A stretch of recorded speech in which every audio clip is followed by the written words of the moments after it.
Antes para que yo ponga a grabar.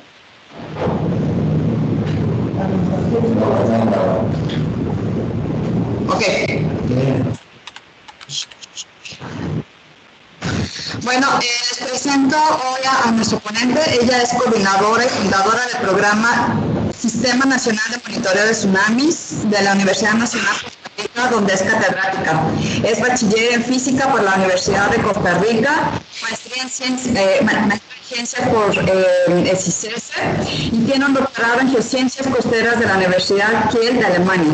Es contacto nacional de tsunamis de Costa Rica ante la IOC de la UNESCO desde el 2015. Actualmente es integrante del Comité Asesor de la Década de los Océanos para el Desarrollo Sostenible de las Naciones Unidas para el periodo 2022-2023. Es presidenta del Sistema de Alerta ante Tsunamis y las Amenazas Costeras del Caribe y regiones adyacentes y vicepresidenta del Grupo de Trabajo de América Central del Sistema de Alerta de Tsunamis de y fue reconocida como una de las 100 mujeres más poderosas de América Central por la revista Forbes para el 2019, en el 2020 y en el 2021. Ahora sí, bueno, pues ya sin más presentación, Silvia, el salón es todo tuyo. Gracias. Gracias, Ruth. Ok, bueno, vamos a ponerla. Cambiar de pantalla. Listo. Bueno, un placer estar aquí con ustedes hoy. Buenos días. No sé si Ruth les comentó, pero estoy un poco resfriada, entonces hubiera querido tener un poco más de tiempo para revisar la presentación en estos últimos días, pero bueno, aquí vamos entonces. Me imagino que estos ustedes lo han de haber visto en alguno de sus cursos, pero vamos a dar un repaso rápido. Los tsunamis son una onda que se produce por una perturbación en la superficie del agua. Pueden suceder en cualquier momento, no tienen estacionalidad como los huracanes. Pueden suceder en cualquier cuerpo de agua con escala geofísica, por supuesto, o sea, océanos, mares, lagos, pueden suceder cerca, pueden suceder lejos, originarse lejos y pueden ser de todos los tamaños. Como regla general, son más pequeños en océanos profundos y más grandes cerca de la costa, pero también podemos tener en la costa tsunamis de unos pocos centímetros que solo se han registrado en los instrumentos. Algunas de las slides no me dio tiempo de traducirlas, pero asumo que no hay problema para ustedes en leer en inglés. Esta es las fuentes de tsunami desde el año 2000 antes de Cristo al día de hoy. Al 2019 eran más de 2.200 eventos, distribuidos un 70% en el Océano Pacífico, un 15% en el Mediterráneo, un 6% en el Atlántico, incluyendo el Caribe, y un 6% en el Océano Índico. De diferentes causas, de acuerdo a los iconos, círculos, terremotos, que son los más comunes, triángulos, volcanes, cuadrados, deslizamientos de tierra y con signos de preguntas, ya sea mixto, ¿verdad? O desconocido. Entonces pueden ver que las causas de tsunami delimitan muy bien las zonas de subducción, especialmente en el Océano Pacífico, ¿verdad? Y que son muchísimo más común su origen en el Océano Pacífico, o que hay muchísimos más tsunamis originados en el Pacífico que en otros océanos. Sin embargo, pueden ver que tanto el Caribe como el Mediterráneo, pues también tienen su parte importante en la generación de tsunamis. Pero también podemos ver de este mapa que, por ejemplo, lo que es Brasil, en Sudamérica, y África, ¿verdad? Del oeste de África, o África en general, excepto la parte mediterránea, ¿verdad? Tiene muy pocas causas de tsunamis. Pero cuando nos vamos a las observaciones de tsunamis, entonces vemos que sí hay observaciones de tsunamis en Brasil y hay más observaciones de tsunamis en África, además de todo el Pacífico y las demás cuencas, ¿verdad? Esto nos llama a que pues ningún país esté exento de experimentar tsunami, ningún país que tenga costa, lógicamente, ¿verdad? Porque aunque no tenga un potencial tectónico, pues puede experimentar tsunamis que vengan de otros países. Los tsunamis más grandes de la historia, aquí les estoy presentando los 5 tsunamis que han tenido una altura o run-up máximo de más de 100 metros. que es impresionante, ¿verdad? Todos ellos, excepto este de Indonesia, el primero de Indonesia, fueron causados por deslizamiento de tierra. El más grande de ellos, de más de 500 metros de altura máxima, y uno se trata de imaginar una pared de agua de 500 metros y no lo puede imaginar, y realmente no fue así como sucedió, sino que esto sucedió en el sureste de Alaska, en la base de un glaciar, en un canal de más de 1 kilómetro de ancho, donde el terremoto causó un derrumbe, un deslizamiento de tierra en una ladera de este canal, que a su vez empujó el agua hacia la otra ladera del canal, ¿verdad? Subiendo hasta esa altura. Y de hecho, varias personas lograron sobrevivir a este tsunami, pescadores que estaban en sus embarcaciones y que surfearon la ola, por decirlo así, ¿verdad? Ellos simplemente la ola los levantó y los depositó en la colina. Algunos tuvieron que maniobrar un poco, pero únicamente causó 4 fallecimientos este tsunami y me parece que en su mayoría personas en tierra. Sin embargo, por más impresionantes que nos parezcan estas alturas de más de 100 metros, estos no han sido los tsunamis más mortíferos de la historia. Pueden ver ustedes que en los tsunamis más mortíferos de la historia, ninguno llega a una altura máxima de 100 metros. El que más tiene es este en Japón en 1771, con una altura máxima de 85 metros y una cifra de muertes de 13,000 personas. El más mortífero de la historia sucedió en Indonesia, bueno, en el Océano Índico, frente a la isla de Sumatra de Indonesia, en el 2004, y causó cerca de 250,000 de personas fallecidas. Esto es más de la mitad de las personas fallecidas por tsunami de las que se tengan registro en la historia, en un solo evento, que en magnitud fue prácticamente igual al que sucedió 7 años después en Japón, que causó 20 veces menos fallecimientos. Entonces, es cierto que la altura máxima fue más de 10 metros mayor en Indonesia de lo que fue en Japón, pero la altura y la intensidad del sismo, la magnitud del sismo, no son el único factor. En el caso del tsunami del 2004, no existía absolutamente ningún sistema de alerta en el Océano Índico, no existía absolutamente ninguna preparación de la población, pero como nota curiosa, de los pueblos originarios no falleció nadie, o sea, el conocimiento ancestral de los pueblos indígenas los salvó. Supieron ver las señales y supieron ponerse a salvo, no solo donde el sismo se sintió, sino en otros lugares como en India y como en Sri Lanka. Como dato tristemente interesante, en el este de África fallecieron 300 personas 7 horas después de ocurrido el sismo. Y no estamos hablando del siglo XIX, donde la comunicación era por carta o telegrama. Estamos hablando del siglo XXI, de la época del Internet, de la globalización, de un terremoto que ocurrió a las 8 de la mañana hora local. Es inaceptable que 7 horas después todavía causara muertes. O sea, el grado de destrucción fue tanto, eso golpeó las noticias o llegó a las noticias inmediatamente, y cómo es posible que 7 horas después todavía falleciera gente. Eso es completamente inaceptable.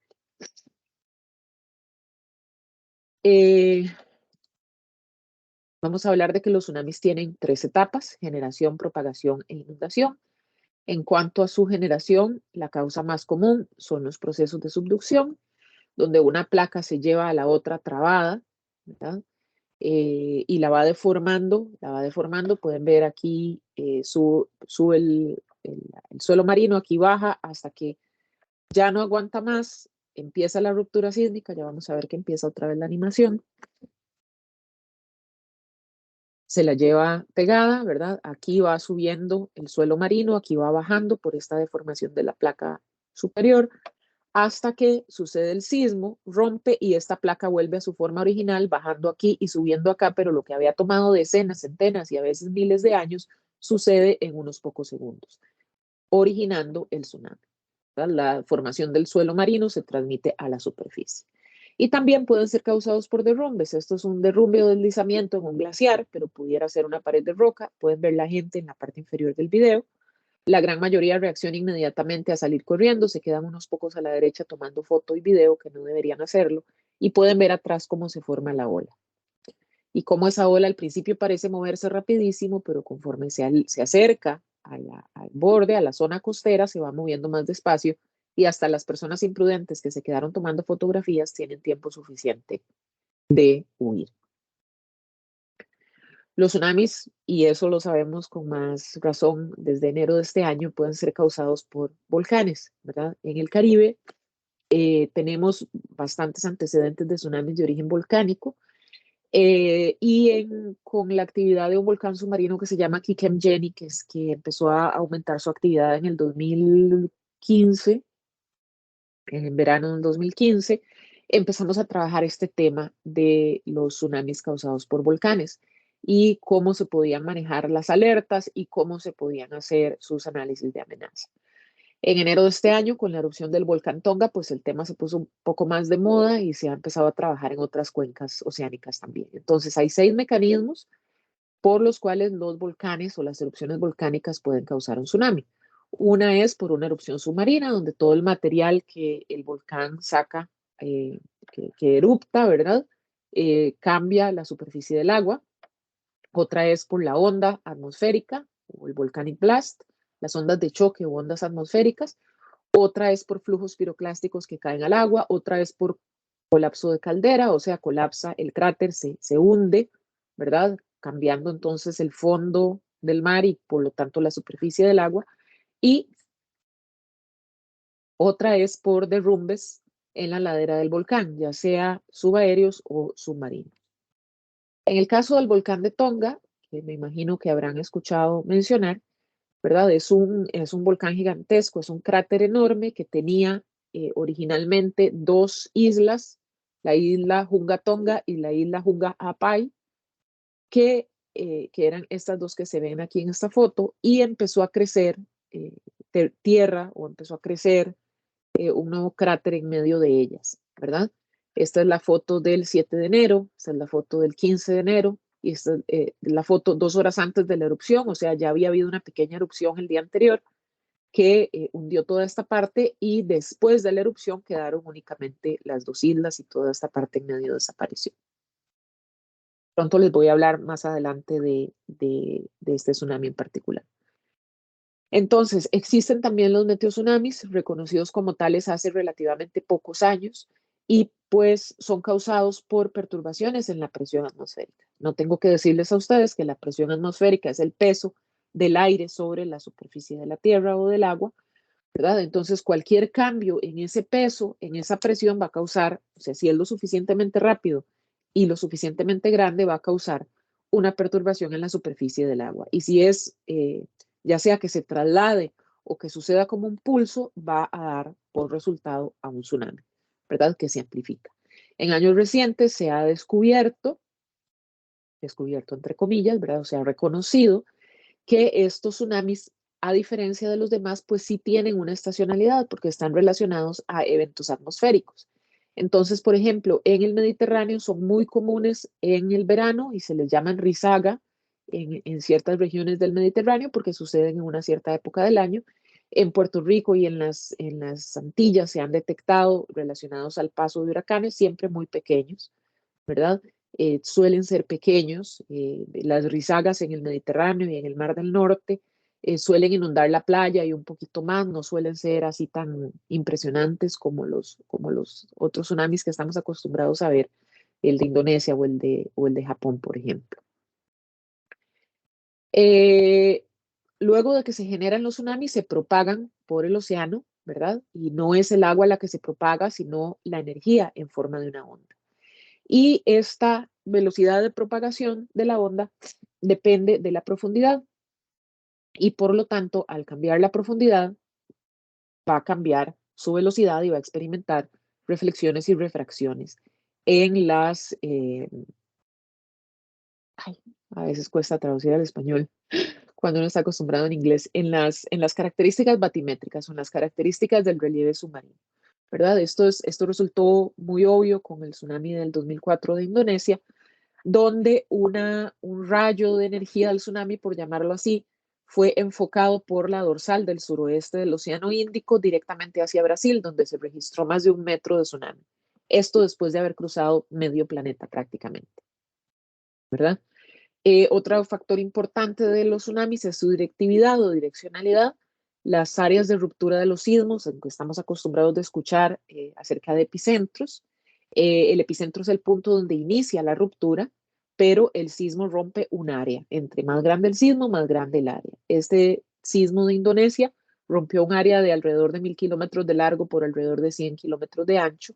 O sea, suelen ser áreas alargadas y la mayor parte de la energía del tsunami está dirigida hacia el frente de estas áreas. Por eso, las alturas de este tsunami fueron mayores en las Maldivas de lo que fueron en Australia, a pesar de estar a una distancia similar.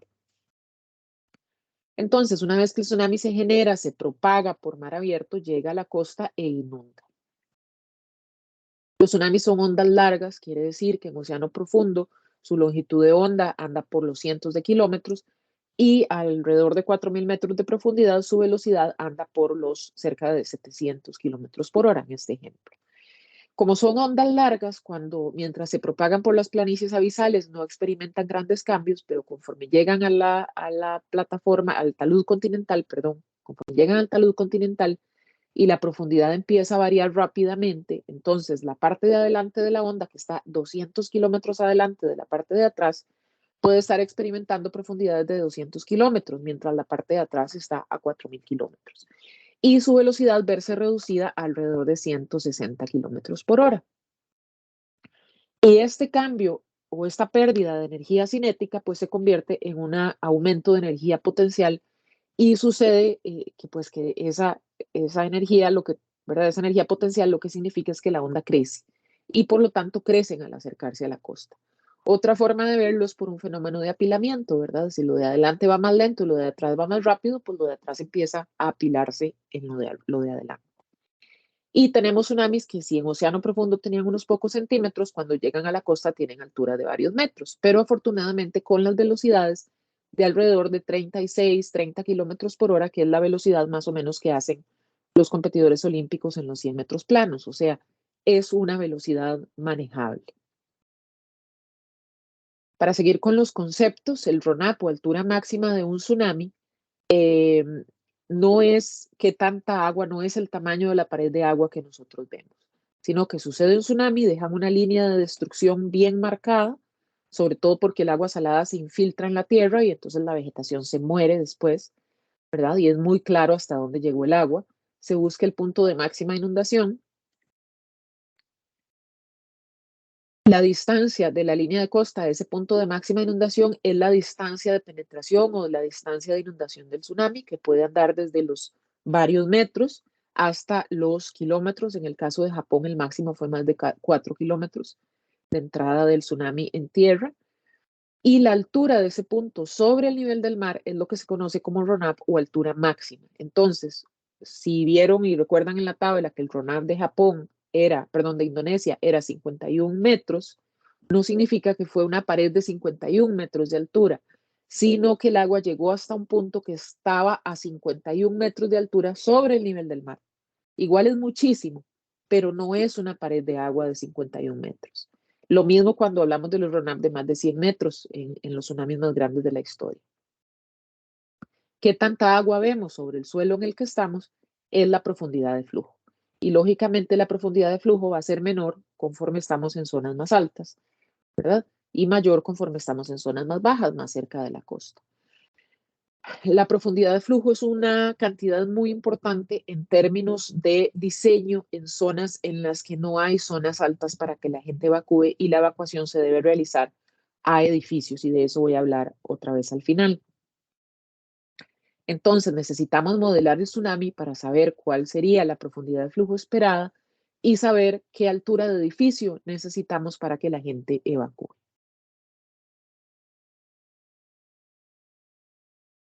Los tsunamis afectan diferente a diferentes lugares porque interactúan mucho más con la batimetría costera.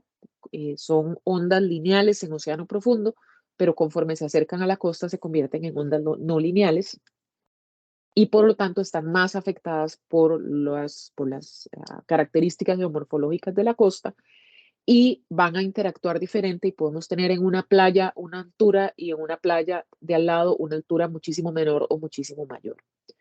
y es simplemente, tiene que ver con si estamos en una línea de costa abierta, en una bahía cerrada, tiene que ver con las características del fondo marino de esas dos playas, entre otras cosas.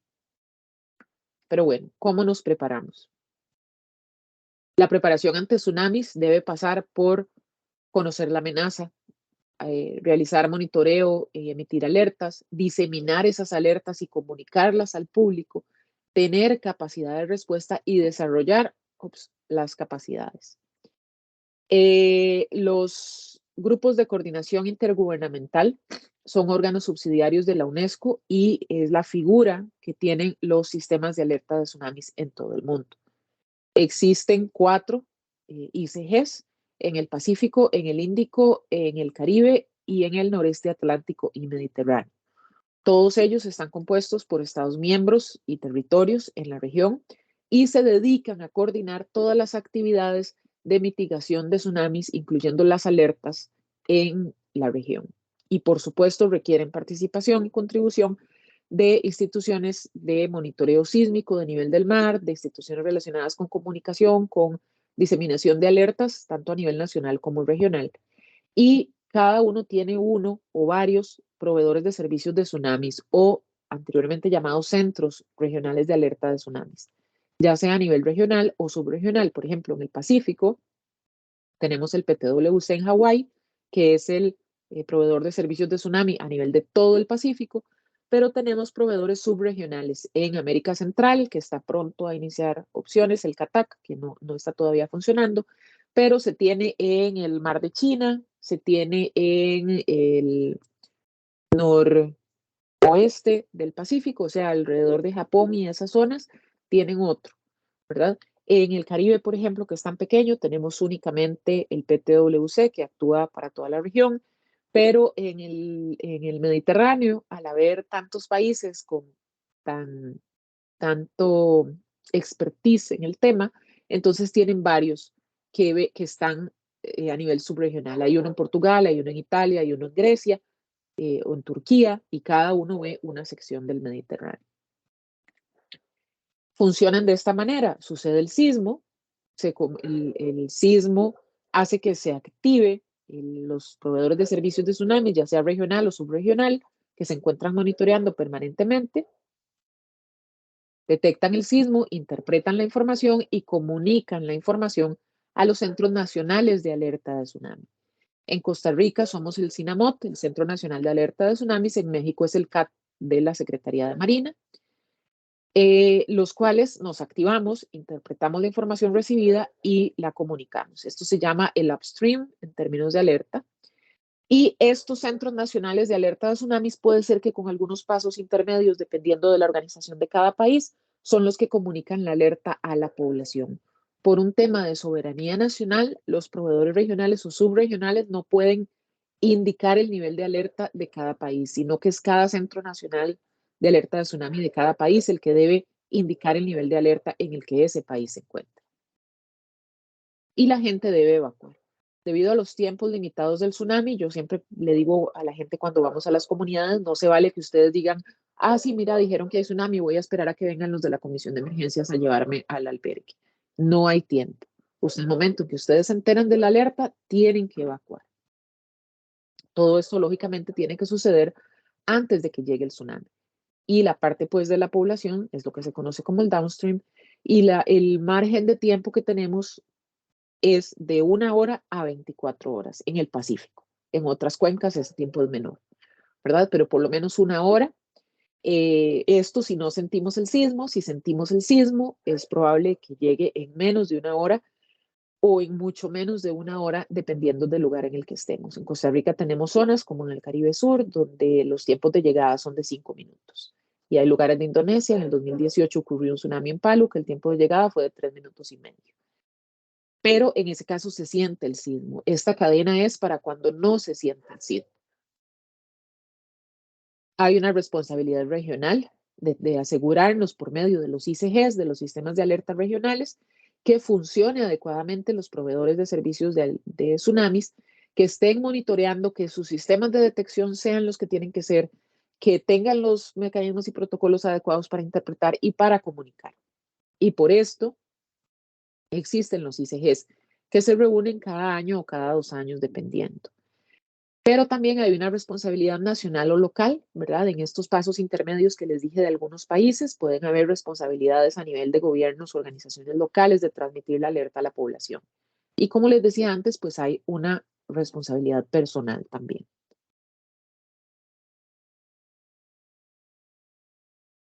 La preparación ante tsunami requiere caracterización de la amenaza para saber los tiempos de llegada, lo que hablábamos antes.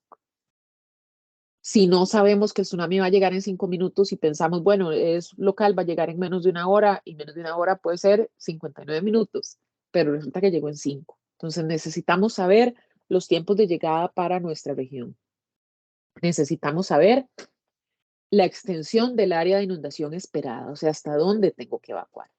Y esto requiere que se cuente con herramientas para el público, como mapas de evacuación por tsunami y señales de rutas de evacuación por tsunami, que se cuente con planes y protocolos para recepción de la alerta, para diseminación de la alerta y para responder, y que todos estos resultados y toda esta preparación se socialice por medio de capacitaciones, por medio de actividades de divulgación hacia el público y por medio de simulacros y simulaciones, o sea, ejercicios de tsunami. Y todo esto lo trabajan los sistemas de alerta regional, los ICGs, en diferentes grupos de trabajo, con diferentes expertos de la región o expertos invitados de fuera de la región. Y se pide o idealmente los países deberían trabajar en todos estos ejes también. Entonces, ¿qué se ha avanzado en los últimos años? ¿Qué se proyecta? ¿Qué falta? Como ustedes sabrán, estamos en la década de los océanos, la década de las ciencias oceánicas para el desarrollo sostenible, que tiene 7 resultados esperados o 7 metas, ¿verdad? Un océano limpio, un océano saludable y resiliente, un océano productivo, un océano predecible, un océano seguro, un océano accesible y un océano inspirador y comprometedor. ¿Dónde entran los tsunamis aquí? Pues en 3 de estos outcomes: un océano predecible, un océano seguro y un océano accesible, donde entendamos y podamos responder adecuadamente a los tsunamis, donde podamos proteger la vida y los medios de vida de los tsunamis y donde tengamos los datos suficientes, donde los datos necesarios sean abiertos y equitativos y la tecnología también para poder alcanzar, tener un océano seguro y predecible. Entonces, yo formo parte del comité científico del programa de tsunamis de la década de los océanos y estamos trabajando en un plan de implementación que se espera sea una estructura para desarrollar acciones y atender asuntos a través de todos los sistemas regionales. Entonces, somos personas de todo el mundo en el tema tsunamis que hemos venido trabajando duramente en la escritura de este documento, ¿verdad? Entre las metas que estamos definiendo son la detección rápida de tsunamis, el desarrollar capacidades de medición y pronóstico, implementar el reconocimiento Tsunami Ready a nivel comunitario y tener esfuerzos de desarrollo de capacidades especialmente enfocados a SIDS, que son pequeños países insulares en vías de desarrollo, y LDCs, que son países menos desarrollados, por medio de 2 ejes transversales, o sea, la exploración completa de avances tecnológicos para poder evaluar en tiempo real cada evento y mejorar la preparación comunitaria, porque nada hacemos teniendo los mejores instrumentos de detección, los mejores sistemas de alerta, las mejores comunicaciones, de tal manera que PTWC nos comunica sin amot y nosotros así decimos, ok, las alturas van a ser tanto en tal lugar. Pero si no tenemos cómo comunicárselo a la población o se lo comunicamos a la población y la población no sabe qué hacer, recuerden que estamos hablando de tiempos a veces muy limitados, entonces necesitamos trabajar en esos 2 ejes de la mano, o sea, que la población esté preparada. Entonces, en cuanto a detección, existen 2 tipos de detección de tsunamis. Una es en la costa por medio de mareógrafos o estaciones de nivel del mar costeras. Todas ellas, las que están transmitiendo en tiempo real para efectos de monitoreo de tsunami, están agrupadas en la facilidad de monitoreo de estaciones de nivel del mar de la IOC de la UNESCO, que tienen esta página web. Ustedes pueden ver ahí, donde ustedes pueden hacer clic en cada estación. Desafortunadamente las que están en rojo son las que están fuera de línea. O que no transmiten hace mucho tiempo. Las verdes son las que están funcionando bien. Las estaciones del nivel del mar son muy desafiantes, pues porque están en el mar y el mar tiene una corrosión importante y el salitre y la humedad y a veces las dificultades para trasladarse, ¿verdad? Entonces requieren un mantenimiento mayor, se descomponen más frecuentemente, requieren una expertise específico que no es tan común como, por ejemplo, en el caso de estaciones sísmicas, ¿verdad? Y eso es un dolor de cabeza y un desafío constante. Pero también tenemos estaciones de detección de nivel del mar en océano profundo por medio de los sistemas DART. O sea, tenemos sensores de presión de fondo, ¿verdad? Que van a estar ubicados a más de 1000 metros de profundidad, que transmiten a una boya superficial que a su vez transmite a la costa. La ventaja de los sistemas de agua profunda, de los DART, es que la señal de tsunami que estos registran no está modificada por la costa porque no están en la costa. Recuerden lo que dije antes, que cuando un tsunami llega a la costa, interactúa, se convierte en ondas no lineales, interactúa con las características batimétricas de esa zona costera. Y por lo tanto podemos tener algo muy grande en una playa y algo muy pequeño en la playa de al lado. Y si resulta que el mareógrafo está en la playa que tiende a ser tsunamis pequeños, nosotros podríamos subestimar el tamaño de ese tsunami. Y al revés, si está en la playa en donde los tsunamis tienden a ser más grandes, lo podríamos sobreestimar. Las DART no tienen ese problema porque al estar en medio del mar no están afectadas por la respuesta de la costa y proveen una señal más pura y mejor, más fácil de utilizar. Sin embargo, tienen la gran desventaja pues de que están en océano profundo. Primero que todo, su costo inicial es muchísimo más alto que el de los instrumentos costeros y su costo de mantenimiento pues también es muchísimo más alto, ¿verdad? Haciéndolas completamente inaccesibles para países como Costa Rica o cualquier otro país de Centroamérica. En las Américas, pues Estados Unidos tiene muchas, México tiene, me parece que una o dos, Colombia tiene una, Chile tiene un par, me parece que Perú otra, y hasta ahí, ¿verdad? No son una solución accesible en términos económicos y de mantenimiento. Con base en esto, se está proponiendo, en el marco de la década de los océanos, el uso de los cables SMART, que es un acrónimo que ahorita no recuerdo. Hay un artículo muy interesante que ustedes podrían buscar, ahí está el DOI, del artículo que es del cual yo he tomado estas figuras, que habla de los cables submarinos, el uso de los cables submarinos de Internet para observar el océano. Entonces, la colocación de sensores en estos cables, como este, que midan la presión, que midan, que tengan acelerómetro, que tengan sensores de temperatura y otros. Entonces, estos son cables de Internet, o sea, tienen una fuente de poder y tienen, lógicamente, al ser cables de Internet, una forma de transmitir la información. Entonces, estamos hablando nada más de poner un sensor en un cable que ya está o en un cable que está por instalarse, ¿verdad? De tal manera que estos datos sean transmitidos por los cables a las estaciones de la costa y, lógicamente, compartidos con los centros sísmicos y los centros de alerta de tsunami. Entiendo que ya hay un país que me parece, no logro recordar si es Portugal, que estaba planteando hacer un piloto con estos sensores. Pero bueno, es una de las iniciativas de la década a las que se les quiere dar mayor difusión y se está buscando patrocinio de empresas porque lógicamente pues no es así como baratísimo tampoco.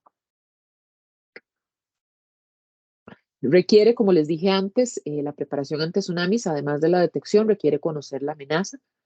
Para esto, la Comisión Oceanográfica de la UNESCO ha realizado a lo largo de los últimos 10 años reuniones de expertos en fuentes de tsunami que han definido posibles fuentes de tsunami en diferentes regiones. Entonces, se han realizado 2 reuniones en el Pacífico, que son las últimas que se realizaron, para fuentes de tsunami en la trinchera de Tonga-Kermadec, que es la de aquí arriba, y en la de Colombia-Ecuador, que es la de aquí abajo, en la que se definieron escenarios de tsunami con diferentes magnitudes. En el caso de la de Tonga Kermadec, magnitud de hasta 9.7 y en el caso de la de Colombia-Ecuador hasta 8.9.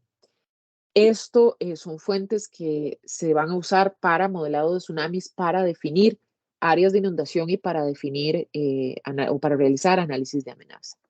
En el Caribe y América Central han habido varias reuniones. Algunos de esos resultados los pueden ver aquí. Esto es un mapa interactivo que se llama CATSAM. No puse el vínculo, pero lo puedo buscar y mandárselos después. Donde además, a la hora de hacer clic en cada uno de estos rectangulitos, pueden verse los parámetros sísmicos necesarios para modelar por medio de simulaciones numéricas ese tsunami. Esto es uno de los inputs o de los datos de entrada necesarios para la modelación de tsunami.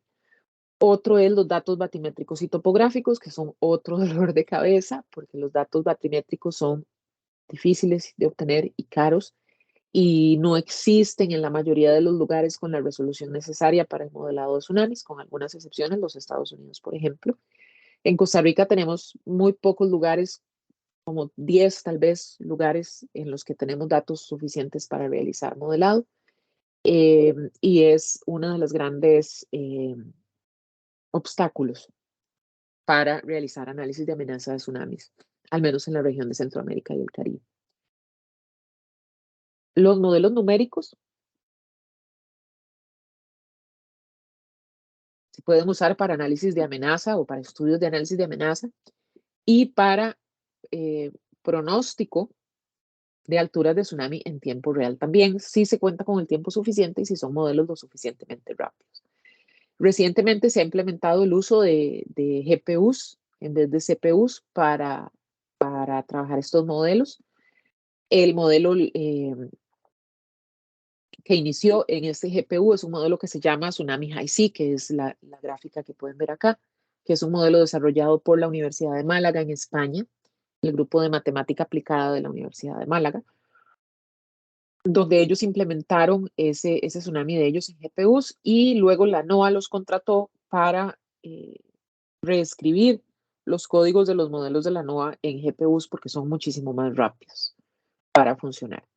Entonces, los modelos de tsunami generalmente trabajan con mallas anidadas en un sistema telescópico, ¿verdad? Donde vamos de unas mallas con una mayor cobertura a una menor cobertura, pero mayor resolución.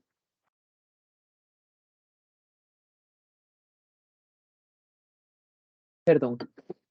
Y High-C tiene la ventaja de que se puede hacer este acercamiento telescópico a diferentes lugares al mismo tiempo. Otros modelos más comunes lo vamos haciendo un lugar por lugar, pero aquí yo puedo tener 2 lugares a la vez, digamos, en la malla más fina, ¿verdad?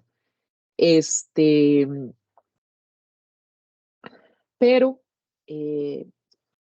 como todos los modelos numéricos son una herramienta, casi una caja negra donde ustedes le meten algo y siempre va a salir algo, ¿verdad?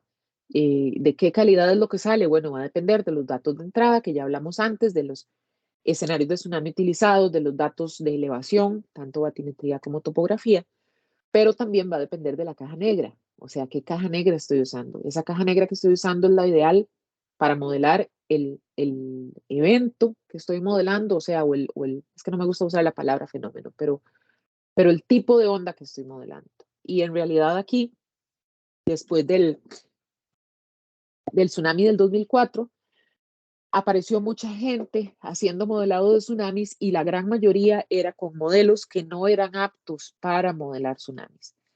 Eso hizo que en años posteriores, por medio de la NOAA, de los Estados Unidos, se definieran un cierto número de benchmark, hitos, no está muy bien esa traducción al español como hitos, una serie de experimentos que debían cumplir los modelos numéricos que querrían simular tsunamis para asegurarse de que realmente están simulando lo que quieren simular, o sea, que esa caja negra de verdad funcione para el tipo de onda que queremos modelar.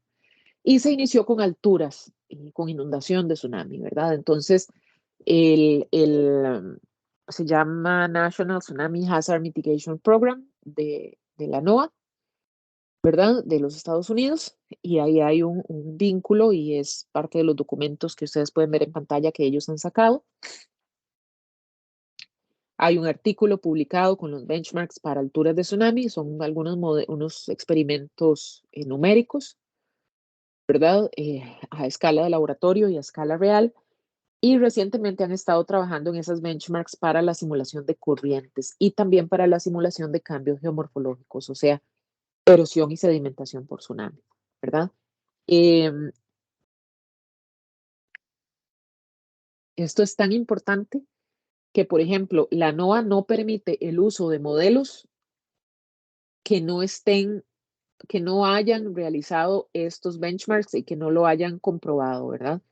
Por medio de los mecanismos, ya sea un artículo, ya sea mandarlo a este comité y que este comité diga, ok, sí es cierto, este modelo cumple esto, lo vamos a autorizar para simular tsunami. Entonces, los colegas míos que trabajan en la NOAA no pueden publicar, no pueden, o sea, ellos pueden usar el modelo que les dé la gana, pero los resultados de los modelos que no estén autorizados por la NOAA no los pueden usar en publicaciones, no los pueden usar en propuestas de financiamiento, no los pueden usar en nada. Digamos que si los hacen es como para pasatiempo de ellos, ¿verdad? Porque no están autorizados a usarlos para nada. Y esto es importante para evitar, porque lo que tenemos en juego son vidas humanas. Entonces, para evitar que haya modelos no adecuados dando resultados no exactos o no correctos o incorrectos, ¿verdad? Y que pueda poner vidas humanas en riesgo. En general, los modelos de tsunami requieren, si están modelando sismos, ¿verdad? Requieren los parámetros geométricos del sismo y en general simulamos rupturas homogéneas, o sea, consideramos bloques como los que se ven en este dibujo, como los bloquecitos de madera con los que uno jugaba, bueno, tal vez ustedes no, yo ya no sé, en los juventudes de ahora, jugábamos con bloquecitos de madera, ¿verdad? Y entonces son dos bloques como rígidos, como los bloques de madera que se mueven uno respecto al otro. Y eso va a causar una deformación del fondo del mar que se transmite a la superficie del agua que tiene usualmente una estructura bipolar, o sea, un levantamiento y una subsidencia. Pero en la realidad esto no funciona así. En la realidad, en vez de ser bloquecitos de madera, son bloquecitos que tienen una cierta, ¿cómo se llama esto? Capacidad de deformación. Y entonces las deformaciones reales no son bipolares, sino que aquí les muestro, por ejemplo, lo que se llama una dislocación heterogénea, o sea, cuando diferentes puntos de esta superficie que está aquí como en fucsia, se mueven diferente y no como un bloque, ¿verdad? Van a producir diferentes deformaciones. Entonces, por ejemplo, esto es en la península de Nicoya, esto está rotado y ellos venían monitoreando fuertemente esta península y a inicios del 2012 tenían identificada la zona de mayor acople aquí. Cuando sucede el terremoto hace 10 años, en septiembre, encuentran que la parte que más se movió era aquí. O sea, los colores nos muestran los diferentes deslizamientos sobre el plano de falla. Esta parte se movió más, esta parte se movió menos. Y hay un estudio hecho en México que no sé por qué no tengo ahí la referencia, que muestra, por ejemplo, este resultado de la dislocación del movimiento, ¿verdad? Ellos usan dislocaciones, o sea, movimientos sobre el plano de falla con distribuciones aleatorias y realizaron simulaciones para comparar estas simulaciones heterogéneas de dislocaciones heterogéneas con dislocaciones homogéneas y encontraron que los tsunamis causados por dislocaciones heterogéneas son mayores que los simulados por dislocaciones homogéneas. Esto quiere decir que al menos en el campo cercano, si usamos dislocaciones homogéneas, estamos subestimando la altura de tsunami que podemos causar. En campo lejano, o sea, si estamos hablando de un tsunami que se originó en Japón y viene hacia las costas del Pacífico de América, esta diferencia no va a ser tan importante, pero si estamos hablando de un tsunami originado en las trincheras de Centroamérica, de Mesoamérica, ¿verdad? Que viene desde México hasta Costa Rica, entonces este efecto sí va a ser importante para nosotros. Bueno, ahí está, me adelanté. Y para realizar, esto es creo que esta debería haber ido antes, esta slide. Requerimos, como les dije antes, datos de topografía, lo montamos en una malla de batimetría y realizamos las simulaciones de inundación. Y esta inundación la usamos para hacer mapas de inundación y evacuación por tsunami y caracterizar la amenaza. O sea, qué tan alto es el tsunami, el run-up, cómo son las profundidades de flujo, qué tan extensa es la inundación y qué tanto tiempo toma en llegar. Y superponemos todas las áreas de inundación, ¿verdad? Para definir el área de inundación, porque hay unas que inundan unas zonas más que otras. Todo esto lo usamos si vamos a hacer un mapa de evacuación por tsunami, ¿verdad? Teniendo la profundidad de flujo máxima en la zona, y se trabaja en un mapa de evacuación que nosotros los hacemos en Costa Rica por medio de sistemas de información geográfica y también al mismo tiempo con cartografía participativa. Este es otro ejemplo de un mapa de evacuación en el Caribe. Este es el formato viejo y este es el formato nuevo de los que tenemos en Costa Rica. Pero bueno, todavía queda mucho por hacer. Actualmente hay limitaciones en los sistemas de alerta de tsunami.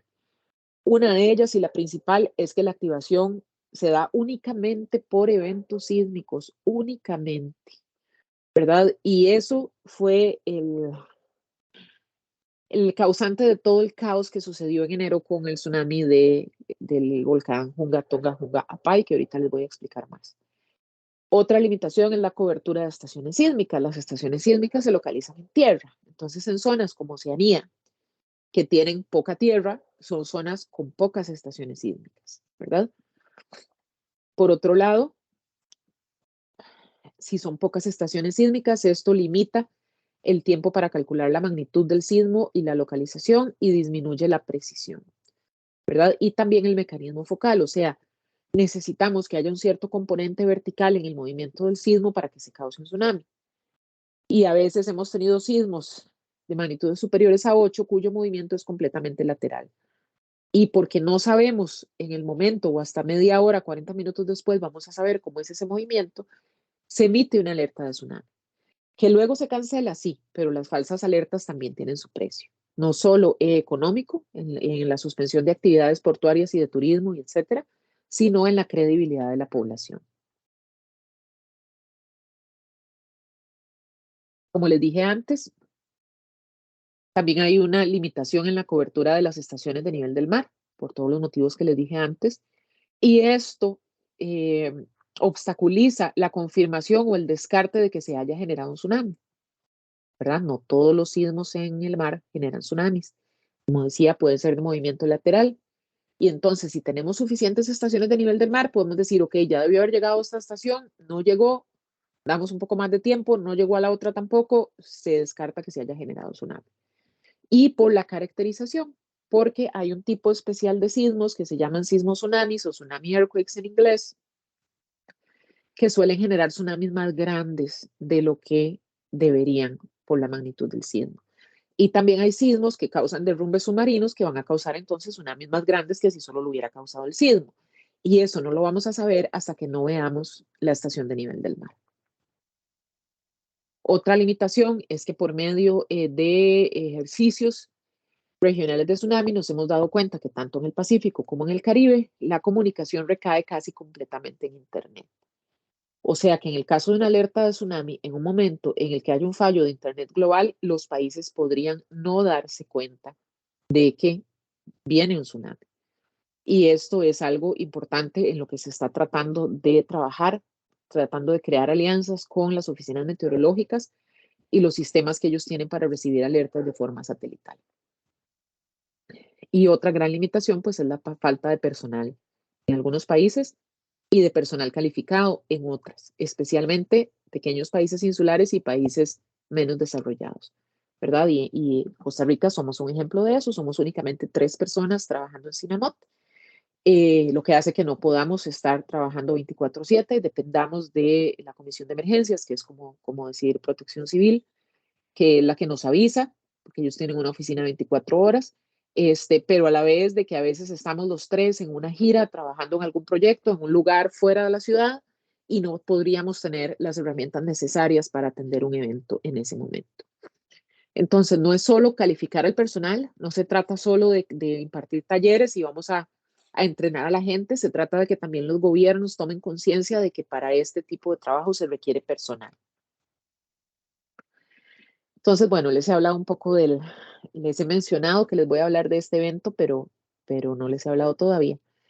Fue un evento en realidad al que podría hablar horas de horas porque hubo muchísimas cosas, muchísimos datos curiosos, muchísimas lecciones aprendidas, muchísimas cosas que no se sabía que podían pasar, ¿verdad?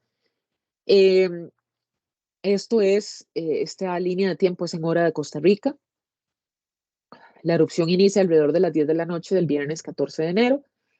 Y resulta que, como les mencioné antes, el día anterior había habido una pequeña erupción en el mismo volcán, ¿verdad? Recuerdan las fotos que se había hundido una parte. Gracias a que hubo esa pequeña erupción y que esa pequeña erupción generó un pequeño tsunami, la gente del PTWS en Hawái dijo, este volcán está como activo, generó un tsunami, podría generar otro en cualquier momento. Entonces, vamos a agarrar el mareógrafo más cercano, que es el mareógrafo de Nuku'alofa en Tonga, y le vamos a poner un flag ahí, un algoritmo, de tal manera que cuando los cambios del nivel del mar excedan cierto umbral, entonces suena una alarma y nos activamos. Pero ellos nos dicen que eso no lo pueden hacer para todas las cientos de estaciones de nivel del mar que ellos monitorean. Primero, porque lo que hablábamos al principio, las estaciones de nivel del mar tienden a fallar más. Entonces van a dar muchos falsos positivos, en primer lugar. Y en segundo lugar, pues unas están mejor calibradas para eliminar el ruido que otras y entonces el umbral es diferente para unas que para otras, ¿verdad? Entonces, pero bueno, ellos dijeron, pongámoselo a la de Nuku'alofa. Y gracias a eso, ellos 10 minutos después pudieron detectar que había un tsunami porque se activó esta alarma que ellos habían puesto. Perdón, media hora después, ¿verdad? Ellos suponen que el tsunami se generó 20 minutos después de la erupción. De que la erupción, sí, perdón, que el tsunami se generó 10 minutos después de que inició la erupción y 20 minutos después se activa el PTWC porque llega al mareógrafo de Nuku'alofa. 10 minutos después llega la primera boya DART, ¿verdad? Y luego llega a un territorio de Estados Unidos, la Samoa Americana. Y casi una hora después de que se estima que se había generado el tsunami, genera el PTWC el primer mensaje, diciendo que hay amenaza para lugares que estén localizados a menos de 3 horas de tiempo de arribo del tsunami desde el lugar de generación. Pero ¿qué pasó?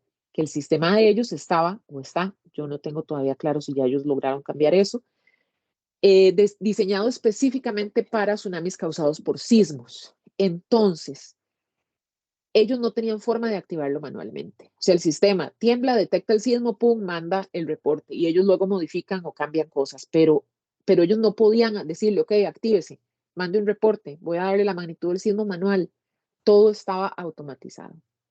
Entonces, ellos ¿qué dicen? Bueno, ok, se generó, ¿qué hacemos? Agarraron un mensaje viejo, copiaron el texto en un correo, lo modificaron y mandaron el correo manualmente, porque hasta eso, el correo se mandaba a través del sistema.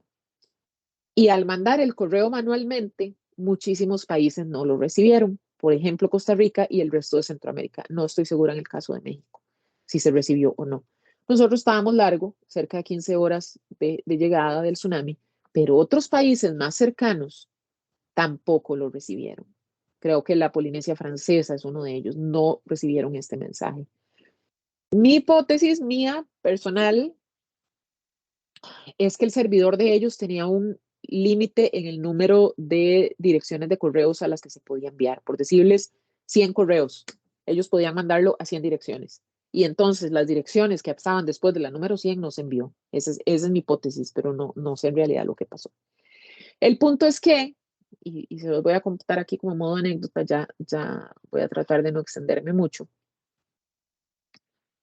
Yo estaba dormida. En algún momento a la madrugada me levanté al baño, en un chat que estoy de gente de tsunamis a nivel mundial, veo que dicen tsunami en Tonga, no sé qué altura de tanto, y dije, ay, pobrecitos. O sea, la erupción del volcán y tsunami en Tonga, y dije, ay, pobrecitos, y me volví a dormir. Porque los tsunamis causados por volcanes tienen una afectación muy localizada en zonas muy cercanas al volcán, y estamos hablando del otro lado del mundo.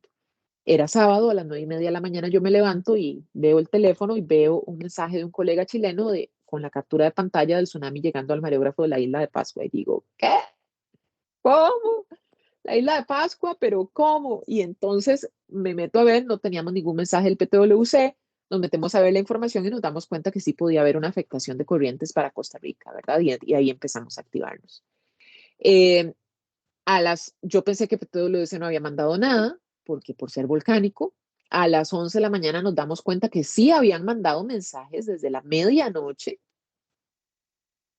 y les escribo y me dicen, es que son solo las direcciones actualizadas, que es oficiales, que sí, nosotros somos dirección oficial.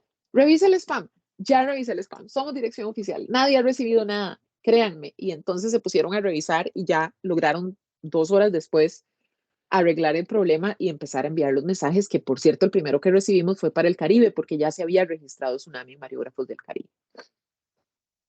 En Costa Rica se registró en bastantes lugares de la costa pacífica y en el mareógrafo del Caribe. No tengo aquí la imagen que explica lo que pasó, pero tal vez lo podemos ver en esta. ¿Qué pasó con este tsunami? Bueno, hubo 3 mecanismos de generación para este tsunami. Uno fue, pues, la erupción del volcán en sí, el derrumbe de las partes del volcán que todavía existían. Y ese fue el tsunami típico volcánico que generó olas de hasta 15 metros o alturas de hasta 15 metros en Tonga, destruyó unas partes completamente de la isla, pero afectó ahí nada más, las islitas de más al cerca y hasta ahí. Pero la erupción fue tan grande, y probablemente eso también ustedes lo saben, que generó una onda atmosférica muy grande que le dio la vuelta al mundo varias veces. Entonces, esa onda atmosférica es una onda de presión atmosférica, mientras se iba propagando por el mar, iba empujando o bajando la superficie del mar en la forma de un tsunami que iba llevando con ella.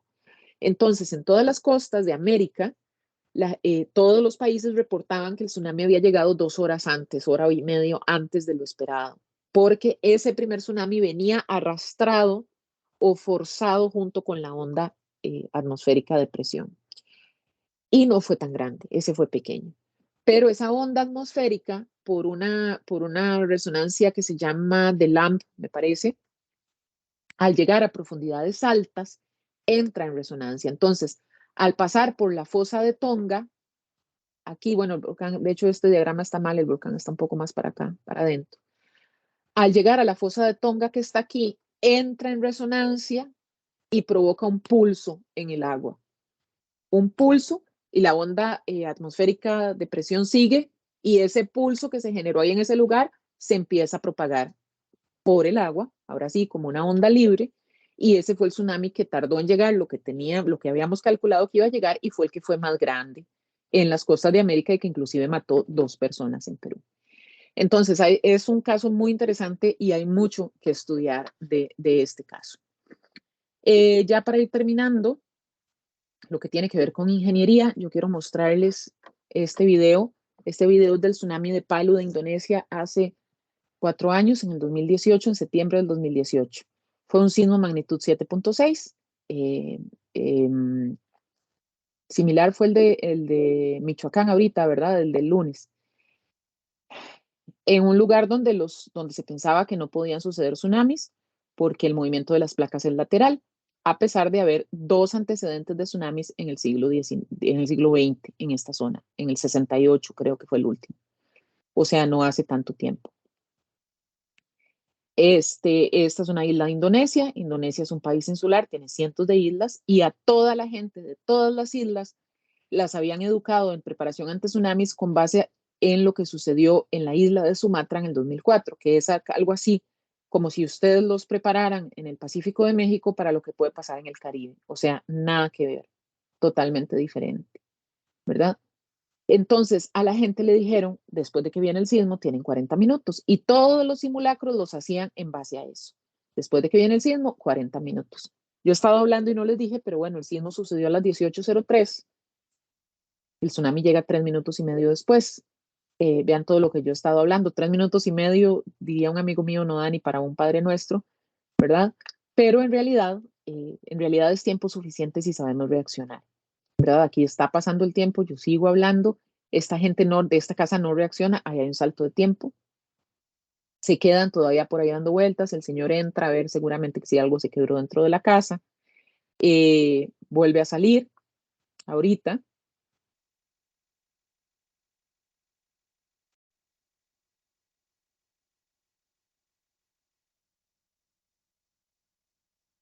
Tres minutos ya pasaron desde que sucedió el sismo, desde que inició el sismo, que tardó como 30 segundos.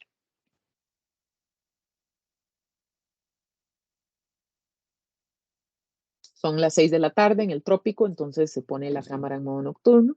Ahí sale el señor.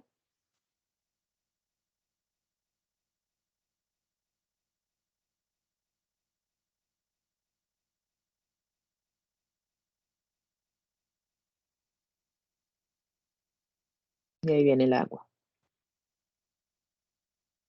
Entonces, ustedes pueden darse cuenta la fuerza con la que entra ese flujo de agua, ¿verdad? La cantidad de escombros que trae y que no cubre el primer piso de la casa.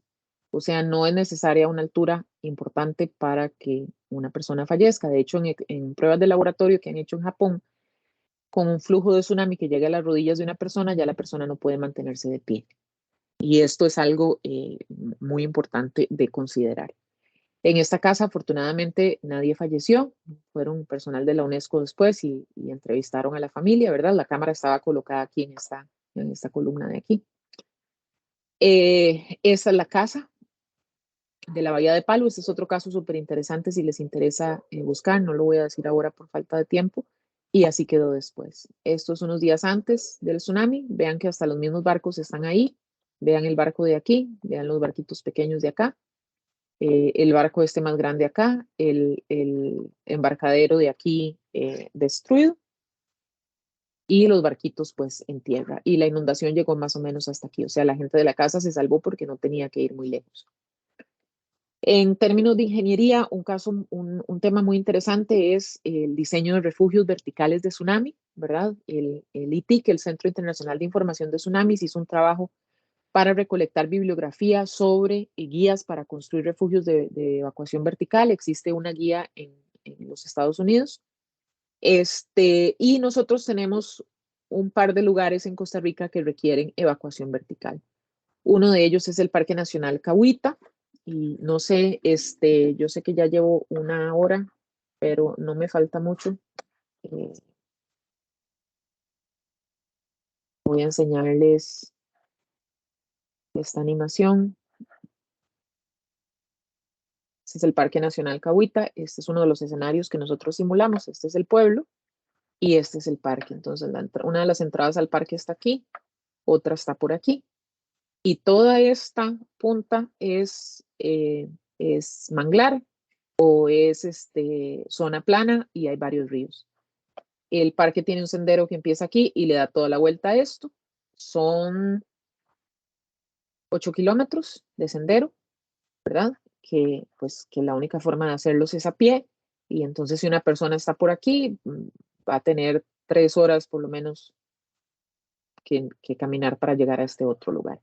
Esto requiere la construcción entonces de refugios de evacuación vertical y estamos colaborando con un grupo de la Universidad de Costa Rica de la Escuela de Ingeniería Civil, que ellos van a donar el diseño de estos refugios para este parque nacional para después buscar los fondos para construirlos. Es importante también considerar las corrientes de tsunamis en estructuras portuarias y aquí hay otro video. Esto es en Santa Cruz, California, con el tsunami del 2011.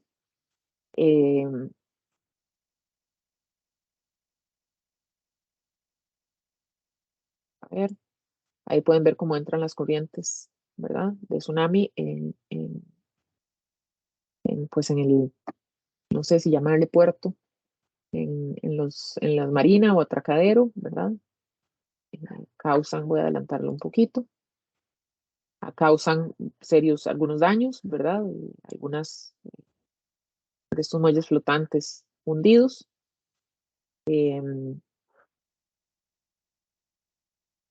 hay una parte del video, creo que no pasado, donde pues lógicamente se ve que en este canal que es más angosto, la corriente aquí está, es mucho mayor que en esta otra zona que es más amplia. Por eso, cuando nosotros damos alertas de corrientes de tsunami, pedimos particularmente cuidado en zonas de canales angostos, en entradas de marinas, en puertos donde estas corrientes puedan intensificarse. Y aquí termino. Muchísimas gracias por su atención y por la invitación. Les dejo con mi correo y la página web del programa. Gracias, Silvia. Yo creo que tenemos tiempo para una pregunta porque ya nos tenemos que ir a la otra reunión. No sé si alguien quiera hacer algún comentario o preguntar, si lo quieren escribir en el chat también. ¿O aquí, alguien? Sí, pero tienes que hablar muy fuerte.